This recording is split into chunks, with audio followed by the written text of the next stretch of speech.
अस्मद्गुरुभ्यो नमः।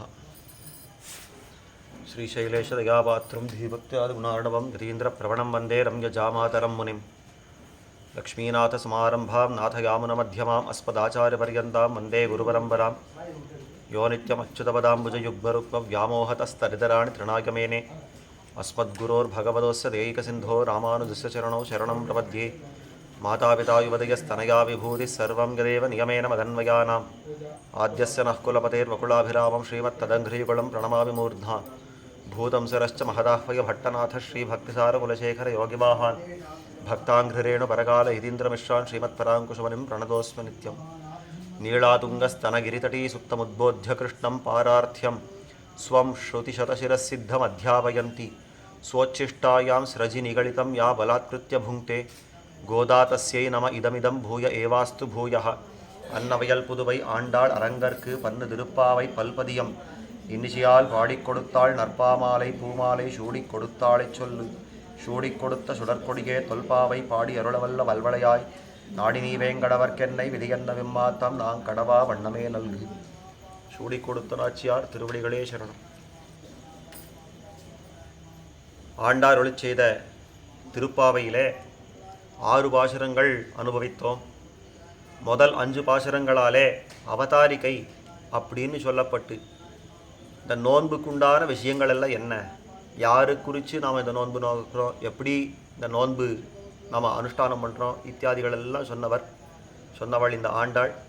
6ஆம் பாசுரம் தொடங்கி 10 பாசுரங்கள் பரியந்தமாக கோபிகைகளே எழுப்புற பாசுரங்கள் அப்படின்றத பார்த்தோம்.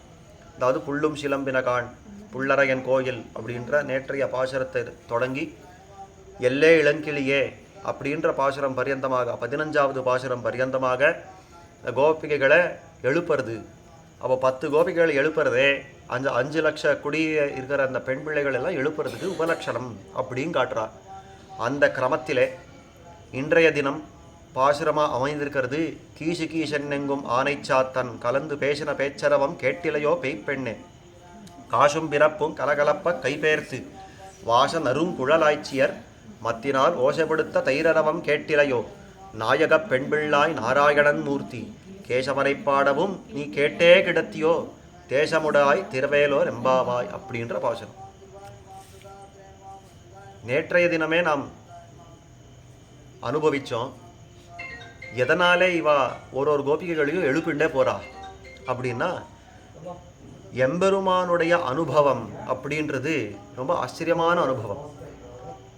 எப்படி க்ஷுத்ரமான புருஷார்த்தங்கள் க்ஷுத்ரமான ஒரு ஆனந்தத்தை இன்பத்தை நாம் அனுபவிக்கணும் அப்படின்னா ஏகாந்தத்தை தேடுறோமோ, சுற்றி யாரும் இல்லை அப்படின்னு பார்த்து ஏகாந்தத்தை தேடுறோமோ, அந்த மாதிரி இருக்கிறதுலையே மிக உயர்ந்த புருஷார்த்தமான இந்த எம்பெருமான அனுபவிக்கிறச்சே துணை தேட்டம் அப்படின்னு காட்டுறா.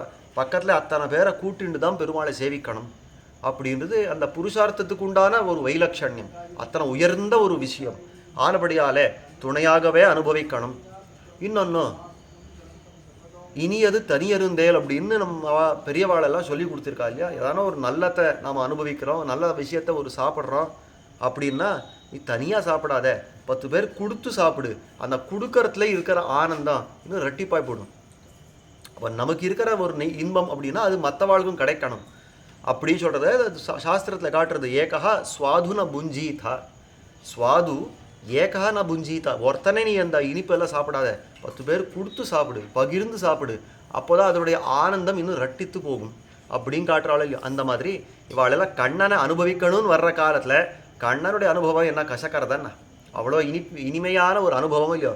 அப்போ அதை இன்னும் 10 பேருக்கு சேர்த்து அனுபவிப்பிக்கிறது அப்படின்றது அவ்வளோ ஆனந்தமான விஷயம். ஆனபடியால் இந்த துணையெல்லாம் அழிச்சுண்டு அந்த கோபிகளெல்லாம் அழிச்சுண்டு போய் நீங்கள் இந்த விரதத்தை அனுஷ்டானம் பண்ணலாம், எல்லோரும் வாங்க, எல்லோரும் போய் விரதத்தை அனுஷ்டானம் பண்ணலாம் அப்படின்னு அந்த ஆண்டாள் கூப்பிடுற பாசுரங்களாக இருக்கிறது.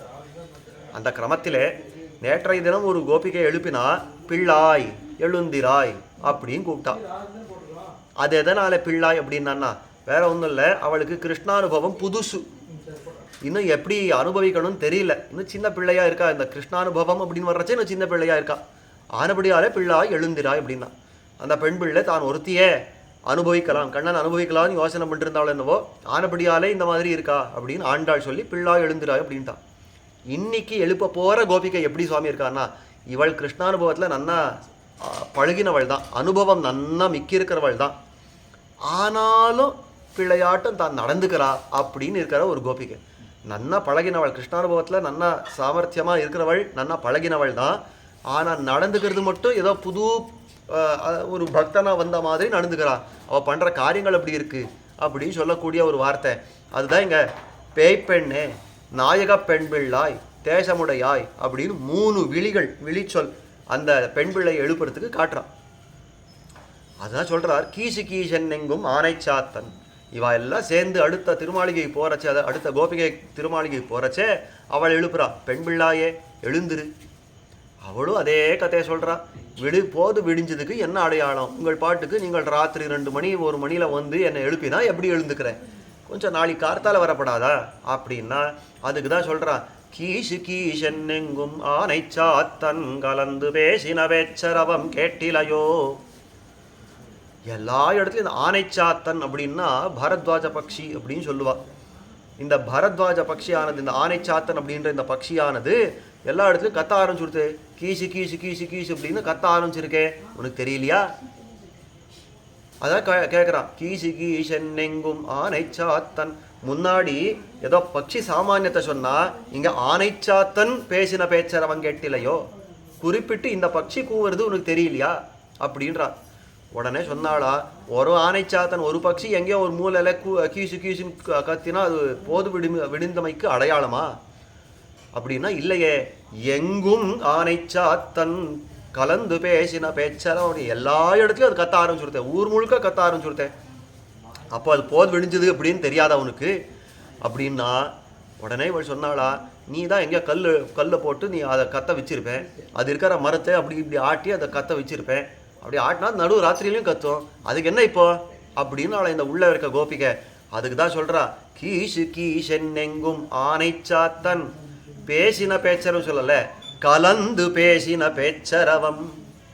என்ன சுவாமி கலந்து பேசுறதுன்னு எனக்கு புரியலையே அப்படின்னா, வேற ஒன்றும் இல்லை, அந்த ஆனைச்சாத்தன் பட்சிகள் எல்லாம் இருக்கிறது இல்லையா, ஒரு ஆண் பறவை ஒரு பெண் பறவை இதெல்லாம் பார்த்து ஒன்று பார்த்து கலந்து பேசுகிறதான். இனிமேல் நாம் ஏதாவது 2 பேரும் ஒர்க்கிங் அப்படின்னு இருந்தால் 2 பேரும் கார்த்தாலும் எழுந்து, நான் டியூட்டிக்கு 7 மணிக்கு போகணும், நீ டியூட்டிக்கு 6 மணிக்கு போகணும், நாளைக்கு அதாவது சாயங்காலம் 6 மணிக்கு மேலே தான் 8 மணிக்கு மேலே தான், அப்போ முகத்தை பார்த்துக்கலாம், அது வரைக்கும் டாட்டா பாய் பாய் எல்லாம் சொல்லணுமோ இல்லையோ, அந்த விஷயங்கள் எல்லாம் இந்த பறவைகள் பேசிக்கிறதா. நாம் எல்லாம் இப்போ இறை தேட போகணும், நமக்கு சாப்பாடு தேட போகணும், ஆனபடியால் நான் எங்கேயும் போய்டுறேன், நீ எங்கேயோ போயிடுவேன், எங்கே யாரை ஒருத்தரை பார்க்க முடியாது, சாயங்காலம் வரைக்கும் இப்படி பிரிஞ்சிருக்கணுமா, என்ன பண்ணுறது, ஐயோ இப்படி ஒரு கஷ்டம் வந்ததே அப்படின்னு 2 பறவைகளும் தழுதழுத்த குரலோட அப்படி கீசு கீசு கீசு கீசு அப்படின்னு ஒன்றுத்துக்கு ஒன்று பார்த்து பார்த்து கலந்து பேசும் பேச்சரவம் கேட்டிலையோ. உனக்கு அது கேட்கலையா? அதை சொல்கிறா இந்த உள்ளே இருக்கிற கோபிக்கை. இதை சொன்ன உடனே பேசாமல் படுத்துட்டு இருந்தாளா. ஏன் சுவாமி பேசாமல் படுத்துட்டு இருந்தா அப்படின்னா, அதுக்கு தான் சொல்கிறா, இவன் உள்ளே இருக்கவன் நினச்சாளா, இந்த ஆண்டாள் மதம் உண்டான கோபிகளெல்லாம் வந்திருக்காளோ இல்லையோ, இவாளுக்கெல்லாம் வாய் கொடுத்தெல்லாம் அடக்க முடியாதுப்பா, நான் பேசிட்டு இருந்தா அவளும் பேசிட்டு போது விடிஞ்சிடும், அப்படி அந்த கிளம்பு இப்படின்னு கிளப்பிடுவா, இவாளுக்கு வாய் கொடுத்தா தானே நான் எங்கேயாவது மாட்டிப்பேன், ஒருமே இருந்துருவேன், சைலண்ட்டாக இருந்துருவேன், மௌனமாக இருந்துட்டா சௌகரியமாக போயிடும் அப்படின்னு போட்டு மௌனமாக இருந்தாளா. உடனே ஆண்டாள் சொன்னா, பேய் பெண்ணே மதி கெட்டவளே எழுந்துரு. ஏன் நான் இத்தனை சொல்லியும் உனக்கு தெரியலையா, நான் எவ்வளோ விஷயங்கள் சொல்லியிருக்கேன் ஆனாலும் உனக்கு இவ்வளோ கூட தெரியலையா, மதி கேடு வந்துடுதா உனக்கு, எழுந்துரு அப்படின்றா. பேய் பெண்ணே, பேய் பெண்ணுன்னா பைத்தியம் பிடிச்சவள் அப்படின்னு அர்த்தம். சுவாமி இப்போதான் முன்னாடி ஒரு சில நாள்களுக்கு முன்னாடி பார்க்குறச்சே பாகவதர்களை பிள்ளையாகிலுமாம், அதாவது புத்திரர்களாகிலுமாம் சிஷ்யர்களாகிலுமாம் பகவத் சம்பந்தம் உடையவர்கள் கௌரவியர்கள் அப்படின்னு தான் சொன்னீங்கோ. பகவத் சம்பந்தத்தோட இருக்கிறவாளை கௌரவம் தோற்ற சொல்லணுன்றீங்கோ. கௌரவம் தோற்ற சொல்கிற வார்த்தையா இது பேய் பெண்ணே அப்படின்னு சொல்லி கௌரவத்தோற்ற சொல்கிற வார்த்தையா? பைத்தியக்காரன் அப்படின்னு சொன்னால் ரொம்ப கௌரவமா அது அப்படின்னா, அதுக்கு தான் சொல்கிறா, இல்லை இந்த பைத்தியக்காரன் அப்படின்ற பின்னாடி பாவம் என்ன இருக்கிறதுன்னு பாருங்க.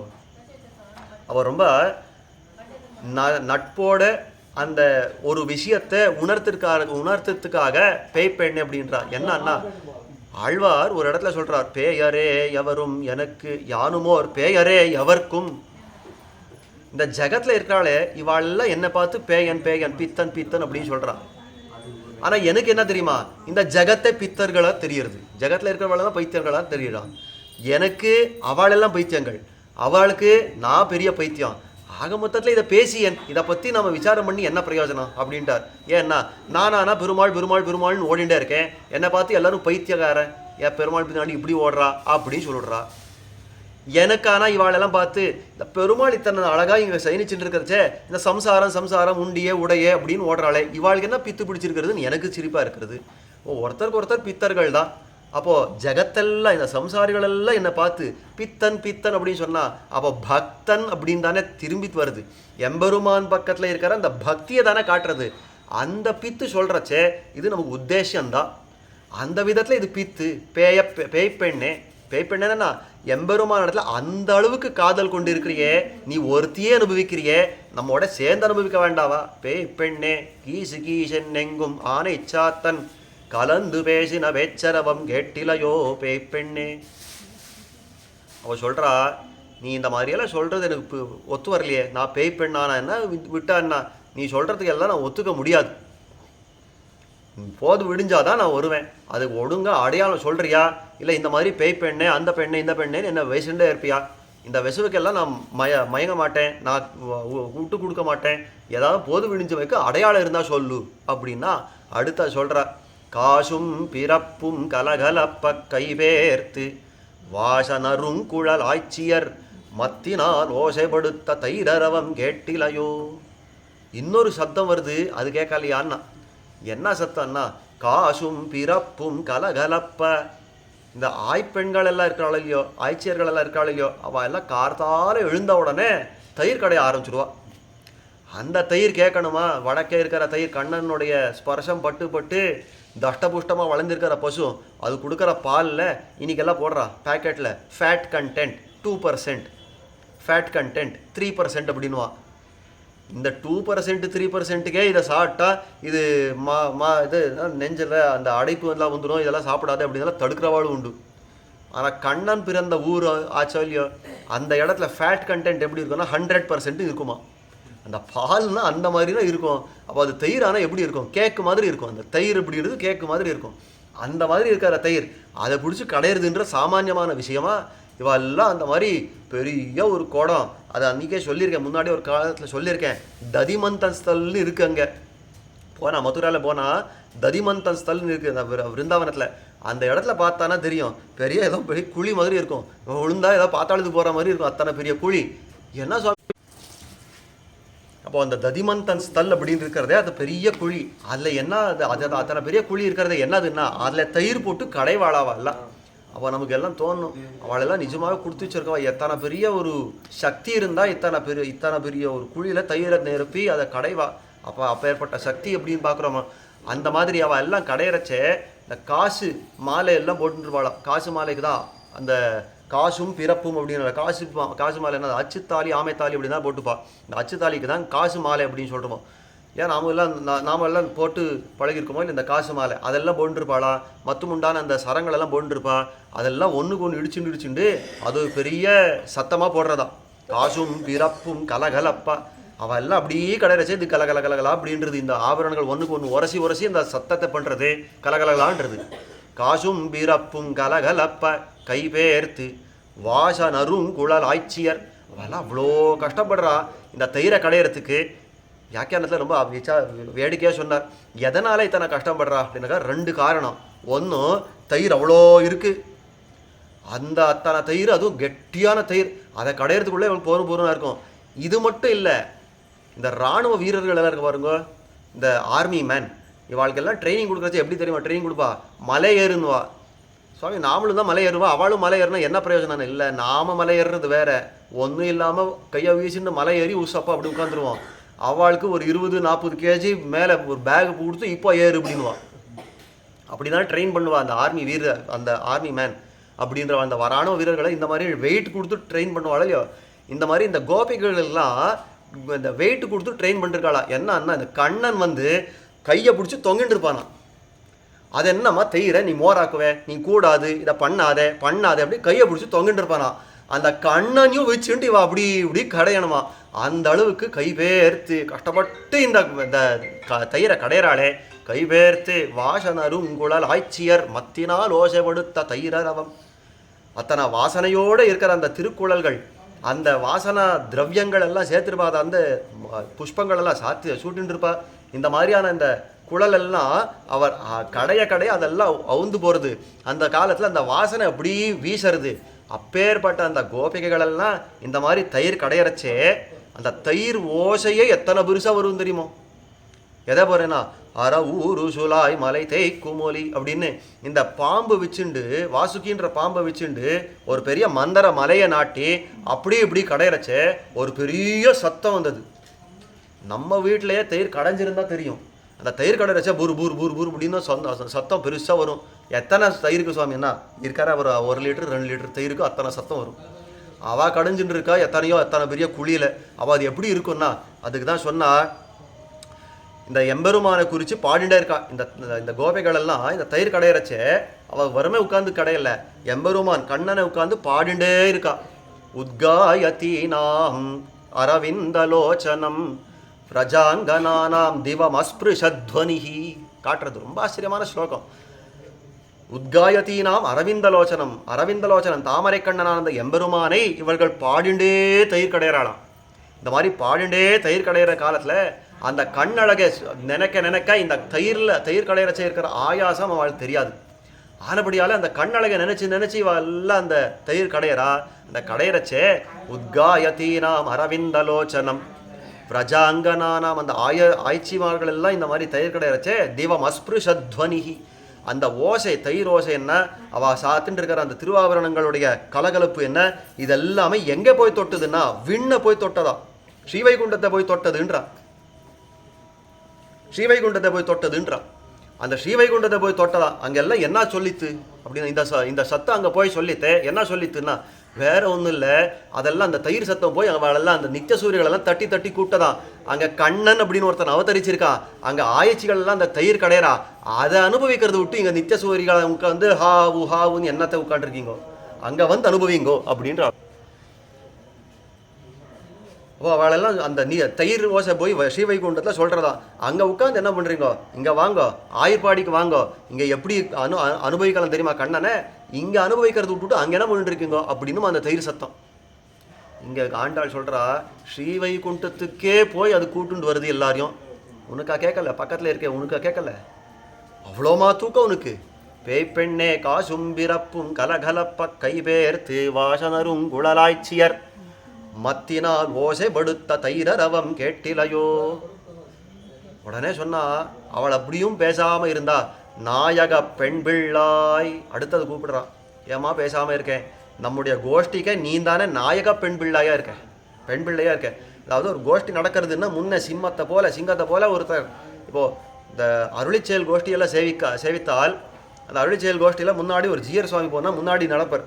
அதை பார்க்கறதுக்கு எப்படி இருக்கும், மொத்தம் கோஷ்டி அப்படி வரச்சே முன்னாடி ஒரு ஜீயர் சுவாமி வந்தால் ஒரு சிம்மத்தை போல இருப்பார். ஜீயன் பேரை அதனால் சிம்மம் அப்படின்றது தான் சிஎம் அப்படின்னு வருது. அந்த சிஎம் தான் சீயர் அப்படின்னு பேர் வருது. அந்த ஒரு கோஷ்டிக்கு சிம்மத்தை போல இருக்கவர்னு. அந்த மாதிரி நாயக பெண் பிள்ளையா இருக்கிற, அதாவது ஒரு ஹாரம், அதாவது ஒரு ஒரு ஹாரம்னா ஒரு செயின் போட்டுக்கிறோம் அப்படின்னு வச்சுக்கோ. அந்த செயின் போட்டுக்கிறச்சே அதுக்கு ஒரு பெண்டன்ட் அப்படின்னு போட்டுக்கிறோம் பாருங்க, அதுக்கு தான் நாயகமணி அப்படின்னு பேர். அந்த நாயகமணியாட்ட நீ இருக்க, நம்முடைய கோஷ்டிக்கு நீ தான் நாயகமணி, நாயக பெண் பிள்ளாய். என்ன அர்த்தம்னா நாம எல்லாம் இங்கே காத்துட்டு நிற்கிறோம், நாயகமாக நீயே வராமல் நாம் என்ன கண்ணன் கிட்ட போய் என்ன பிரயோஜனம் கிடையாது. இப்போவே நீ எழுந்துரு என் கூட வா அப்படின்னா அதுக்கும் அவள் மணியல்ல. அதான் சொல்கிறா, அதாவது நாயக பெண் பிள்ளாய் நாராயணன் மூர்த்தி கேசவனை பாடவும் நீ கேட்டே கிடத்தியோ. நாராயணன் மூர்த்தி, நாராயணன் தான் யார் அப்படின்னாக்கா எல்லாருக்கும் அந்தர்யாமியா இருக்கிற எம்பெருமான். நாராயணம் அயனம் யஹா சஹா நாராயணஹா, நாராஹா யஸ்ய அயனம் சஹா நாராயணஹா அப்படின்னு காட்டுறது. நாராஹா யஸ்ய அயனம்னா இந்த நாரங்களே யாருக்கு இருப்பிடமா இருக்கிறதோ, அதாவது இந்த சேத்தன அச்சேதனங்கள் எல்லாமே அவனுக்கு இருப்பிடமா இருக்கிறது. அந்த எம்பெருமான் இருக்கானே, எல்லாத்துக்கும் அந்தர்யாமியான எம்பெருமான் இருக்கானே, அவனுக்கு தான் நாராயணன்னு பேரு. அந்த அந்தர்யாமியை நம்ம பார்க்க முடியுமா சுவாமின்னா முடியாது. அந்தர்யாமி ஸ்வரூப வியாப்தியோட இருப்பார், அந்த அந்தர்யாமியை நம்ம பார்க்க முடியாது. அப்போ அந்த பார்க்க முடியாத அந்த எம்பெருமானை நாம் எப்படி உபாசனம் பண்ணுறது அப்படின்னா, கஷ்டப்பட வேண்டாம். அவன் ஒரு மூர்த்தி எடுத்துட்டு, அதாவது ஒரு திரு உருவத்தை எடுத்துட்டு நம்ம முன்னாடி வந்து நிற்கிறான். இப்போ நாம் இருக்கிற காலத்துல கண்ணனா வந்து அவதரிச்சிருக்கிறான் இல்லையோ, அது பார்த்தா உனக்கு தெரியாதா? நாராயணன் மூர்த்தி கேசவனை பாடவும் அப்படின்றார். அந்த நாராயணன் எப்படி மூர்த்தி கொண்டு வந்திருக்கா அப்படின்னாக்கா கேசவனாக வந்திருக்கிறான். கேசவஹா அப்படின்னா கண்ணனா வந்து அவதரிச்சிருக்கிறான்னு அர்த்தம்.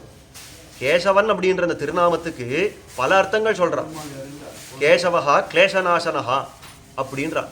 அதாவது நம்முடைய கிளேசங்கள் எல்லாம், நம்முடைய கஷ்டங்கள் எல்லாம் போக்கக்கூடியவன் அப்படின்னு அர்த்தம். நம்முடைய கஷ்டங்கள் எல்லாம் போக்கக்கூடியவன் அப்படின்னு அர்த்தம். அந்த கஷ்டங்களை போக்கக்கூடிய அந்த எம்பெருமான் இருக்கிறானே, அவன் வந்து அவதரிச்சிருக்கிற காலத்துல அவனை போய் சேவிக்காம நாம தூங்கலாமா? இன்னொன்னு கேசவஹான்னா பிரசஸ்த கேசபாசத்தோட இருக்கிறவன் அப்படின்னு அர்த்தம். ரொம்ப அழகான குழல் அழகன். அதாவது ஆண்டாள் சொல்ற அழகியோ, குழலழகர், வாயழகர், கண்ணழகர், கொப்பூழில் எழுகமல பூவழகர் எம்மானார் அப்படின்னு சொல்ற அழகு. அப்போ குழல் அழகு, அந்த எம்பெருமானுடைய குழல் இருக்கிறதே அவ்வளோ ஆச்சரியமா இருக்கு.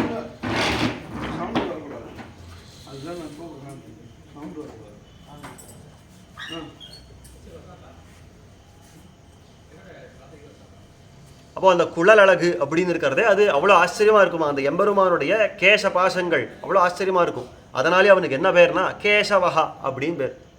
இதெல்லாம் ஒரு பக்கத்துல இன்னொரு முக்கியமான ஒரு அர்த்தம் உண்டு. கேசவஹான்னா கேசி ஹந்தா, கேசி அப்படின்ற ஒரு ராட்சசனை கொன்னவன். கடைசியில் ஒரு குதிரை பரிமுகமாக வந்த அந்த குதிரை வடிவத்தோட வந்த அந்த ராட்சசன் இருக்கிறானே, அவனை கொன்னவன். அந்த ராட்சசனை பிளந்தவன், மாவாய் பிளந்தான். மேலே இதை திரும்பி பாட போகிறான். அப்போ அந்த கேசவனை, அந்த கேசி அப்படின்ற அந்த அசுரனை கொன்னவனான அந்த கண்ணன் இருக்கிறானே, அந்த கீர்த்தனம் பாட வேண்டாமா? அந்த எம்பெருமானை போய் சேவிக்க வேண்டாமா? என்ன அர்த்தம்னா, அன்னைக்கு ராமாவதாரத்தில் பெருமாள் இதே மாதிரி ஜனஸ்தானத்தில் 14,000 பேர் ராட்சசர்களை கொன்னார். அந்த கொல்ற காலத்தில் என்ன ஆச்சு அப்படின்னா, அந்த ராட்சசர்கள் எல்லாம் கொல்றச்சே சீதா பிராட்டியும் லக்ஷ்மணனையும் அங்கே மேலே எங்கேயோ குகையில் உட்காத்துட்டார் பெருமாள். கேலரி வியூ அப்படின்னு மேலே உட்காத்துட்டார். இங்கே வந்து களத்தில் இறங்கி துவம்சம் பண்ணி போடுறார். அந்த 14,000 பேர் ஒரு முகூர்த்த காலத்தில் யாரும் காணாமல் போயிட்டான். ஒரு முகூர்த்தம் என்ன 48 நிமிஷம், 48 மினிட்ஸில் 14,000 பீப்புள் அவுட்டு. அந்த வேகத்தில் அடிச்சு கொன்னார், துவம்சம் பண்ணி போட்டார். அந்த துவம்சம் பண்ணுறச்சே பிராட்டிக்கு, சீதா பிராட்டிக்கு ஒரே ஒரு கவலை என்னன்னா, ஐயோ இந்த ராட்சசர்கள் நடுவில் ஒருத்தராக போராடுறாரு இந்த பெருமாள், இவருக்கு என்ன வந்துடுறதோ அப்படின்ற பயம். இவாளெல்லாம் துவம்சம் பண்ணின உடனே ஓடி வந்து கட்டி பிடிச்சுட்டாள பெருமாளை. தம் திருஷ்டுவா சத்ருஹந்தாரம் ஹர்ஷீணாம் சுகாவஹம் பபூவ ஹிருஷ்டா வைதேகி பர்த்தாரம் பரிஷஸ்வஜே. தன்னுடைய கணவனான அந்த எம்பெருமானை ஓடி போய் கட்டி பிடிச்சுட்டா. ஏன்னா, ஐயோ எப்பேற்பட்ட ஆபத்து வந்துருந்து, எனக்கு ஒரு நிமிஷம் பிராணனை வாயில் வந்துருத்து, நல்ல வேளை என்னுடைய ராமனுக்கு ஒன்றும் ஆகலை அப்படின்னு பார்த்து ஓடி உண்டு கட்டி பிடிச்சுட்டாளா. அதை சொல்கிறா. அன்னைக்கு ஒரு சீதா பிராட்டி அன்னைக்கு ராமனுக்கு எந்த ஆபத்தும் வரலன்ன உடனே அந்த சந்தோஷத்தோட வந்து கட்டி பிடிச்சுட்டாளே. அந்த மாதிரி பேய்ப்பெண்ணே, நாயக பெண் பிள்ளாய். இப்போ கண்ணனுடைய ஒரு சரித்திரத்தை சொல்லிட்டு இருக்கேன். இந்த கண்ணன் கேசின்ற அசுரனை கொன்னான்னு சொல்லிட்டு இருக்கேன். அத்தனை பெரிய ஆபத்தா வந்திருந்தது, இப்போ நீங்கித்துன்னு ஓடி போய் கண்ணனை கட்டி பிடிக்க வேண்டாமா? எழுந்துறேன். அதை சொல்றார். கேசவனை பாடவும் நீ கேட்டே கிடத்தியோ. உடனே ஜன்னல் வழியை எட்டி பார்த்தாளே. எவ்வளோ சொல்லிகிட்டே இருக்கேன், நான் பேசிகிட்டே இருக்கேன், இவள் பதில் கொடுக்க மாட்டேன்றாளே, பதிலுக்கு ஒரு குரல் கொடுக்க மாட்டேன்றாளே, என்னதான் நடக்கிறதுன்னு ஜன்னல் எட்டி பார்த்தாளா. அவளானா ஆனந்தமாக ஒரு தேஜஸோட படுத்து தூங்கியிருக்கா. இவாள்கள்லாம் கோவம் வந்துருச்சு. நான் கேசவனை பாடுண்டே இருந்தா, இந்த நாராயணன் கேசவன் அப்படின்னால இந்த எம்பெருமானை பாடுண்டே இருந்தா, நான் பாடுறதையே ஹேத்துவா வச்சுட்டு நீ ஆனந்தமாக அதை அனுபவிச்சுட்டு வேற தூங்குறியே, இது நன்னா இல்லை, எழுந்துரு அப்படின்றா. தேசமுடையாய், பெரிய தேஜஸோடு இருக்கிறவளே. என்னன்னா சேஷத்தோன்ற அந்த தேஜஸோடு இருக்கிறவளே, பெருமாளுக்கு கைங்கரியம் பண்ணணுன்ற அந்த ஆசையோட, அந்த பண்ணுற அந்த பாரிப்போட மட்டும் இல்லை, அந்த கைங்கரியத்தோட இருக்கிற அந்த தேஜஸோடு இருக்கிறவளே, எழுந்துரு.